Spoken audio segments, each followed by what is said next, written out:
Sa tingin ko, hindi gaanong napapansin ng mga tao kung gaano kadali para sa mga Pilipino na makabisita sa Spain. Kung isa kang estudyanteng nangangarap makapunta sa Europe, para sa iyo ito. Tara, isa-isahin natin ang mga hakbang. Una sa lahat, kailangan mo ng pasaporte na balido ng hindi bababa sa 6 na buwan pagkatapos ng plano mong paglagi. Walang pasaporte? Kumuha ka sa pinakamalapit na opisina ng DFA. Yon ang pinakaunang hakbang. Susunod, kailangan mo ng Schengen visa.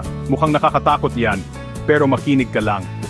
Pumunta ka sa website ng BLS International dahil sila ang opisyal na kasosyo para sa aplikasyon ng visa sa Spain dito sa Pilipinas. Mag-book ka ng appointment, puna ng visa form, at ihanda ang iyong mga dokumento. Surpes, ano ang mga kailangan mo?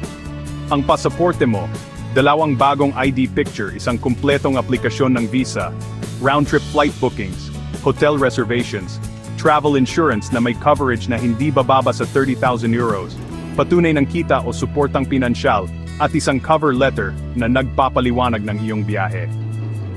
Mga estudyante, huwag kalimutan ang inyong school ID at Certificate of Enrollment.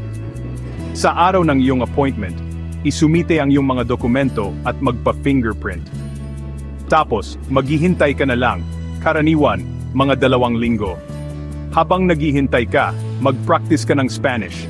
Hola, voy a España. Kung aprobado ang visa mo, i-book na ang mga flight, mag-impeke, at maghanda para sa isang pakikipagsapalaran.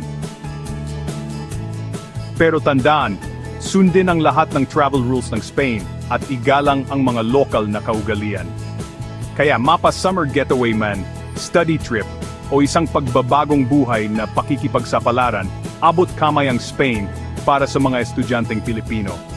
Simulan mo sa unang hakbang, at sino ang nakakaalam? Baka kumakain ka na ng paella sa Valencia nang mas maaga kaysa sa inaakala mo.